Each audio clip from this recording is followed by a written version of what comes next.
দিচ্ছে। আমি খোঁজ খবর নিয়ে দেখছি তারা আমাদেরই ছায়া করে থাকে। আমরা কেন এত স্বজনপ্রীতি করতে যাব যদি আওয়ামী লীগ ক্ষমতায় না থাকে? যারা বিভিন্ন দল থেকে আওয়ামী লীগে আসছে, আপনারা কি মনে করতেছেন বিএনপি ক্ষমতায় আপনাদেরকে কবুল করবে? আপনারা ভুল ভাবতেছেন। আপনারা ভুলের স্বর্গে বাস করেন। শুধু এই ঘরের ভিতরে সমাজ সমাবেশ করলে হবে না। আজকে ছাত্র আন্দোলনকে কেন্দ্র করে সারা বাংলাদেশে যে জ্বালাও পুরো শুরু হয়েছে, আপনাদের উচিত আপনারা যখন মেম্বার ইলেকশনে নির্বাচন করেন তখন নির্বাচিত হওয়ার জন্য মানুষের ঘরে ঘরে গিয়ে শেখ হাসিনার নেতৃত্বের কথা বলে নিজের আহ্বান বৈঠক করে নিজের দলকে ভারী করেন।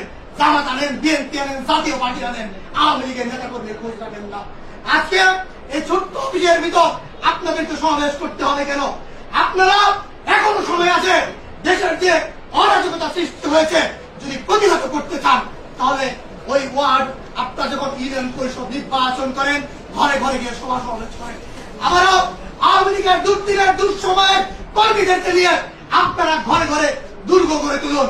এছাড়া পালাবার পথ পাবেন না। পরিস্থিতি খুবই বেগতিক। শুধু মুখে বলে বলে এখানে বক্তৃতা দিয়ে চলে যান, কিন্তু রাজপথে আপনাদের দেখা পাই না। আপনারা চিন্তা করেন না আপনাদের চেহারাটা দেখতে আমাদের শরীরে শক্তির সঞ্চালন হয়।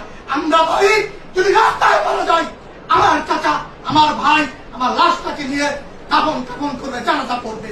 দুঃখ হয় তখন পিছন থেকে পালিয়ে যান।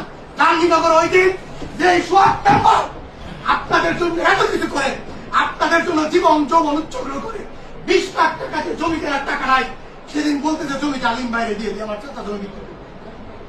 আমি বলছি না, কেন 20 লাখ